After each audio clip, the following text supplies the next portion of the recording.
পরশ লেগে সঙ্গের গুণে তোমরা ভগবানকে লাভ করতে পারবে।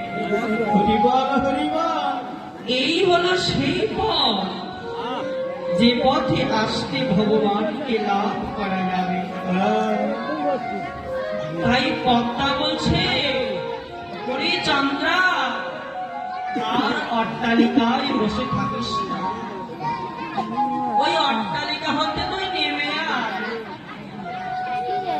এবার পদ্মা বলছে, চন্দ্রা,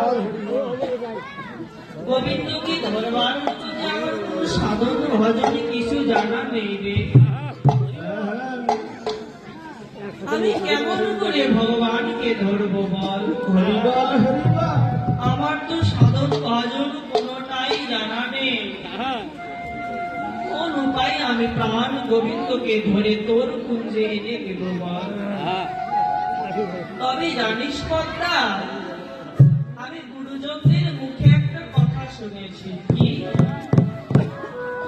যে কেউ যদি এক মনে এক প্রাণে এক চিত্তে ভগবানকে কোন প্রাণ সঁপে দিয়ে হা কৃষ্ণ প্রাণ কৃষ্ণ বলতে বলতে যদি কেউ বৈষ্ণব বাজারে এসে,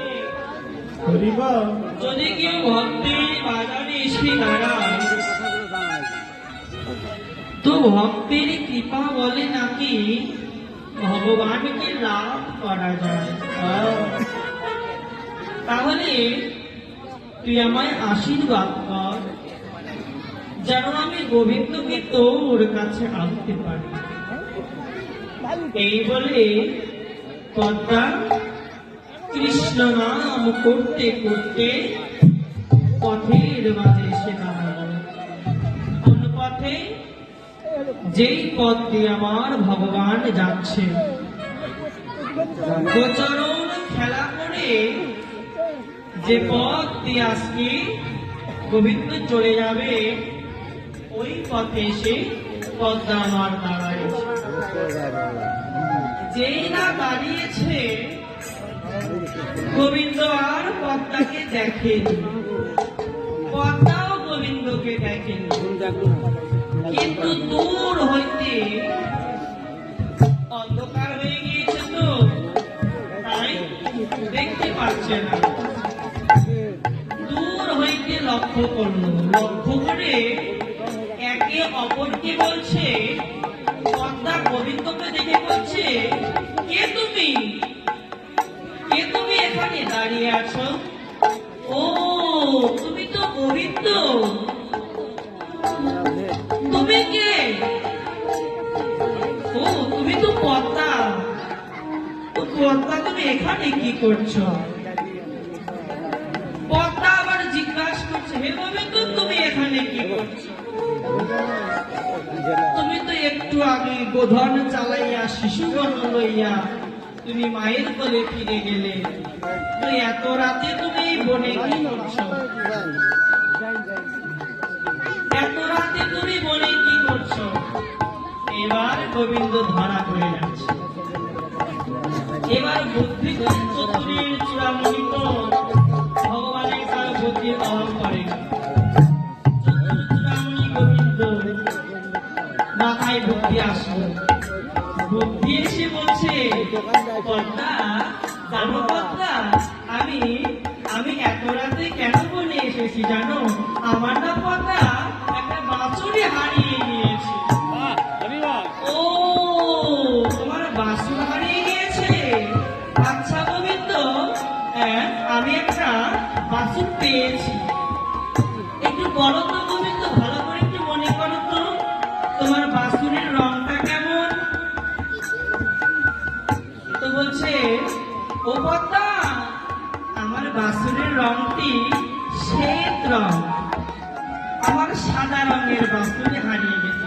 ও, তোমার শ্বেত রঙের বাছুরে হারিয়ে গিয়েছে? ওটাই তো আমি পেয়েছি। ওই শ্বেত রঙের বাছুরি তো আমি পেয়েছি। আমি আমার কুঞ্জে গিয়ে ওকে আটকে রেখেছি। তাহলে চলো তুমি গেলে তোমাকে তোমার বাছুরি দিয়ে দেব। এবার গোবিন্দ তো আটকা পড়ছে। এবার গোবিন্দ বলছে এখন কি করি, পদ্মার কাছে ধরা পড়ে গেলাম, এবার তো আর উপায় দেখছি না, এখন কি করি। ওই বাছুরির কথা বলে গোবিন্দকে ধরে নিয়ে গেল।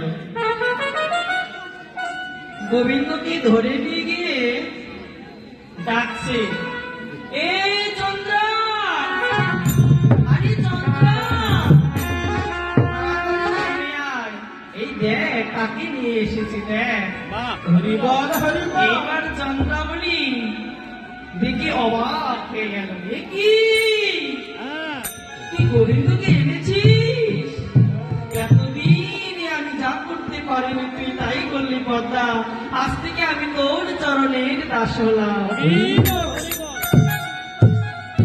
এবার চন্দ্রাবলী যেই না গোবিন্দকে পেয়েছে আর কি ছেড়ে দেয়, কতদিন পর বধূকে পেল, আর চন্দ্রাবলী প্রাণ গোবিন্দকে ছাড়ছে না, এমন ভাবে ধরেছে প্রাণ গোবিন্দকে আর না ছেড়ে বলতে লাগছে, প্রাণ বধূ হে, তুমি এই পথে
সম